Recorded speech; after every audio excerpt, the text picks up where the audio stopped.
আমার নাম অর্পিতা। আমি আমাদের পরিবারের জ্যেষ্ঠ কন্যা।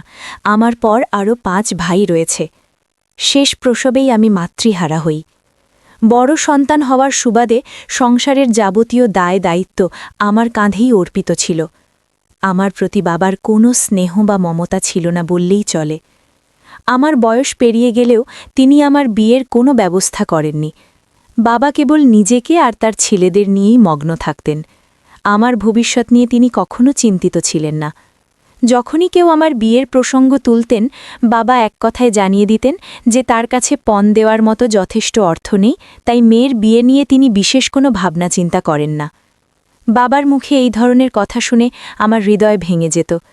তিনি তার ছেলেদের সব ব্যাপারে অগ্রাধিকার দিতেন, অথচ আমার সাথে বসে দুটো স্নেহের কথা বলারও ফুরসত পেতেন না। ভাইদের প্রতি তার ভালোবাসা ছিল অপরিসীম। দেখতে দেখতে আমার বয়স 35 ছুঁয়েছে, কিন্তু বাবা আমার বিয়ের ব্যাপারে উদাসীনী থেকে গেলেন।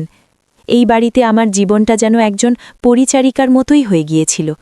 সকাল থেকে রাত পর্যন্ত অক্লান্ত পরিশ্রম করতাম, কিন্তু আমার ভালোমন্দ নিয়ে ভাবার মতো কেউ ছিল না। মাঝে মাঝে একাকী অবসরে মায়ের কথা খুব মনে পড়ত। ভাবতাম, আজ যদি মা বেঁচে থাকতেন তাহলে হয়তো আমার জীবনটা এত যন্ত্রণার হতো না। আমার চেয়ে মাত্র 2 বছরের ছোট যে ভাই, তার বিয়ের জন্য কথাবার্তা চলছিল, অথচ আমার বিয়ের বিষয়টা কারোর মাথাতেই ছিল না। এমন পরিস্থিতিতে একদিন আমার ছোট কাকা আমাদের বাড়িতে এলেন। তিনি বাবাকে বোঝানোর চেষ্টা করলেন, দাদা, ছেলেদের বিয়ের চিন্তা পরে করলেও চলবে, আগে মেয়েটার বিয়ে দাও, ওর অনেক বয়স হয়েছে, এখন দেরি করলে আর ভালো কোনো পাত্র পাবে না। কাকা যখন বাবার সাথে আমার বিয়ে নিয়ে কথা বলছিলেন, আমি দরজার আড়ালে দাঁড়িয়ে সব শুনছিলাম।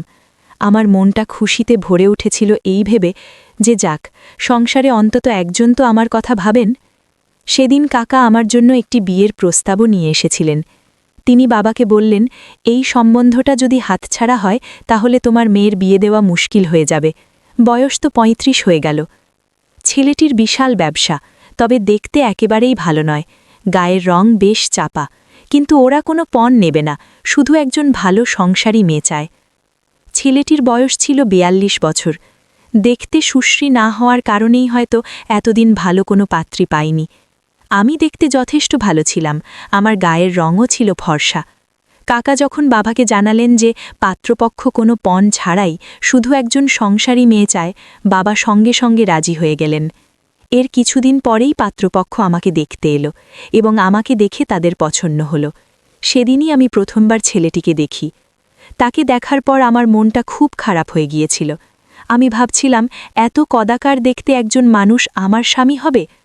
ছেলেটি গায়ের রং ভীষণ কালো এবং মুখের গড়নও আকর্ষণীয় ছিল না। পরক্ষণে ভাবলাম, রূপ দিয়ে কি হবে?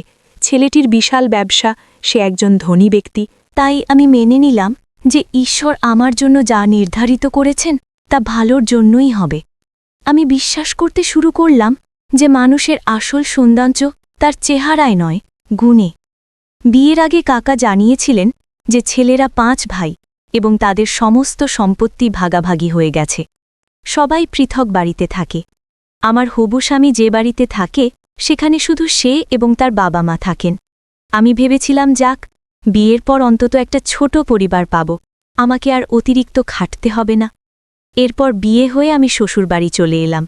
বিশাল বড় বাড়ি দেখে আমি অভিভূত হয়েছিলাম।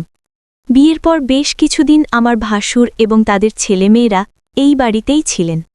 পরে আমি জানতে পারলাম যে এই বাড়িতে আসলে সবাই একসাথেই থাকে। বিয়ের আগে আমার বাবা বা ভাইরা কেউই এই বিষয়গুলো ভালোভাবে খোঁজ খবর নেননি। আমার স্বামী যেমনই হোক, তিনি আমাকে খুব ভালোবাসতেন। আমার শাশুড়িও আমাকে অত্যন্ত স্নেহ করতেন। বিয়ের শুরুতে সবকিছু ঠিকঠাক থাকলেও কিছুদিন পরেই আমার স্বামী ব্যবসার কাজে বিদেশে চলে যান। কাজের সূত্রে তিনি প্রায়ই বাইরে থাকতেন। একদিন গভীর রাতে আমি ঘরের বাইরে থেকে তীব্র চিৎকার চেঁচামেচির শব্দ পেলাম। বুঝতে পারছিলাম না কে বা কেন এত রাতে চিৎকার করছে। একদিন আমি আমার শাশুড়িকে জিজ্ঞেস করলাম, মা, প্রতিদিন রাতে আমি চিৎকারের শব্দ পাই, ব্যাপারটা কি? তিনি কোনো স্পষ্ট উত্তর না দিয়ে প্রসঙ্গটা এড়িয়ে গেলেন। অবশেষে একদিন আমি সাহস সঞ্চয় করে দরজা খুলে দেখার সিদ্ধান্ত নিলাম। বাইরে বেরিয়ে দেখি আমার শ্বশুরমশাই খুনে কারুর সাথে চিৎকার করে কথা বলছেন। আমার শ্বশুর অত্যন্ত রাগী প্রকৃতির মানুষ ছিলেন। কাজের লোকদের কাছ থেকে জানতে পেরেছিলাম যে আমার শ্বশুর নাকি প্রায়ই আমার শাশুড়িকে মারধর করেন।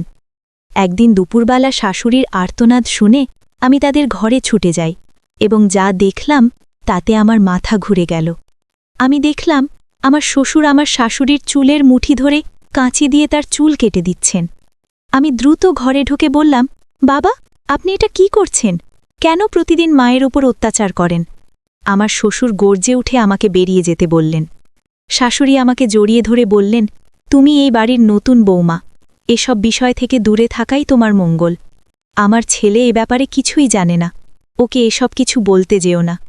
ঠিক সেই মুহূর্তে আমার শ্বশুর আমাকে তার মোবাইলে শাশুড়ির কিছু ছবি দেখিয়ে বললেন, তোমার শাশুড়ি একজন চরিত্রহীন মহিলা। আমি তাকে শুধরানোর জন্য প্রতিদিন তার চুল একটু একটু করে কেটে দিই।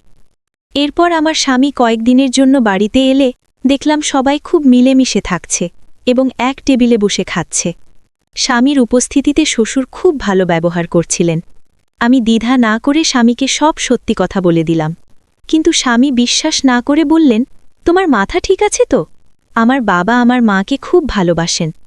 স্বামী আবার কাজে চলে যাওয়ার পর একদিন শ্বশুর আমার জন্য 1 কাপ চা নিয়ে এসে বললেন, আজ আমার হাতের চা খেয়ে দেখো। আমি সন্দেহবশত চাটা বাথরুমে ফেলে দিলাম। সেদিন রাতে আমি জানালার পাশে একজনের ছায়া দেখতে পেলাম। খুব সাবধানে দরজা খুলে দেখলাম শ্বশুর আমার শাশুড়ির মুখে হাত চাপা দিয়ে জোর করে সিঁড়ি দিয়ে নিচে নিয়ে যাচ্ছেন। আমি সন্তর্পণে তাদের অনুসরণ করলাম। বাড়ির নিচতলায় এক গোপন ঘরে ঢুকে দেখলাম আমার শ্বশুর দুজন লোকের সাথে কথা বলছেন এবং শাশুড়িকে চেয়ারে বেঁধে তার গলায় ছুরি ধরে আছেন। ওই লোক দুটো আর কেউ নয়, আমারই 2 ভাসুর। শ্বশুর বলছিলেন, তোর ছেলের নামে যে সম্পত্তি আছে সবটা আমার নামে লিখবি, না হলে আজ তোকে এখানেই শেষ করে দেব। তোর আদরের বৌমাকে আমি আজ নিজের হাতে চা খাইয়ে এসেছি, সে তোকে বাঁচাতে আসবে না, কারণ সে অজ্ঞান হয়ে পড়ে আছে। তখন শাশুড়ি বললেন, আমাকে মেরে ফেললেও আমি সম্পত্তি তোমার নামে করব না। তুমি শুধু সম্পত্তির লোভে আমাকে দ্বিতীয় বিয়ে করেছিলে।